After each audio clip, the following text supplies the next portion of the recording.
Hi everyone.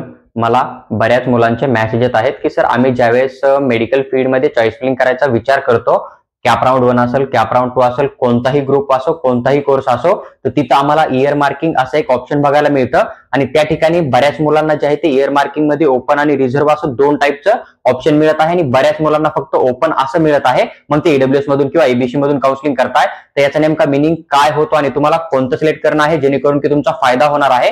सर्वात अगोदर year marking काय राहतं, तर जो विद्यार्थी रिझर्व्ह कॅटेगरीमध्ये येतो ना, तर तो स्वतःच्या रिझर्व्ह कॅटेगरीच्या ज्या जागा आहेत त्यासाठी पण अप्लाय करू शकतो. त्याचबरोबर तो जनरलच्या जागा असताय ना सर्वांसाठी वॅकेंट, तर त्यासाठी पण अप्लाय करू शकतो. पण जे मुलं ईडब्ल्यूएस ईबीसी किंवा ओपन थ्रू काउन्सिलिंग करणार आहे ना, तर ते मुलं फक्त आणि फक्त ओपनच्या सीटला किंवा मग जे ईडब्ल्यूएसच्या जागा आहेत त्यासाठीच अप्लाय करू शकतात. त्यामुळे जे मुलं ओपन ईडब्ल्यूएस मध्ये येतील ना, तर त्यांची इयर मार्किंग ही एकच येते जी की जनरल असते, कारण ते रिझर्व्ह कॅटेगरीच्या मुलांच्या सीटला जे आहे ते अप्लाय करू शकत नाहीये. पण जे मुलं रिझर्व्ह कॅटेगरीमध्ये असताय ना, तर ते मुलं जनरलच्या सीटला पण अप्लाय करू शकतात. त्याचबरोबर ज्या कॅटेगरीमध्ये ते येत आहे ना त्या कॅटेगरीच्या सीटला पण ते अप्लाय करू शकताय. त्याच्यामुळे त्यांच्याकडे 2 ऑप्शन तुम्हाला बघायला मिळतील. एक मिळतं रिझर्व्ह आणि एक मिळतं जनरल. जर तुम्ही रिझर्व्ह कॅटेगरीमध्ये असताल, तुम्हाला जर ओपनच्या पण सीटला अप्लाय करणं असेल, तर तुम्ही जनरल सिलेक्ट करणार आहे, जेणेकरून की चॉईस फिलिंगच्या नंतर ज्यावेळेस अलॉटमेंट केलं जातं त्यावेळेस तुम्हाला जनरल प्लस रिझर्व्हच्या सीटला अलॉटमेंट केलं जाणार आहे.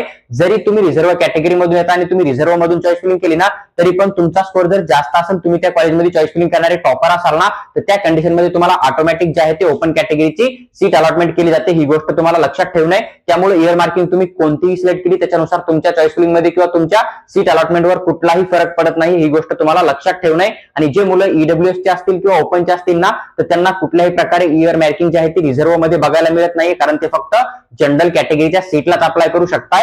ही एक महत्वाचा डाऊट होता जो की मी तुमचा पूर्णपणे या ठिकाणी कंप्लीट सॉल्व्ह केलाय. जर काही क्वेश्चन असेल तर कमेंटमध्ये कमेंट करा, मी तुम्हाला त्याचा रिप्लाय देण्याचा नक्की प्रयत्न करेल.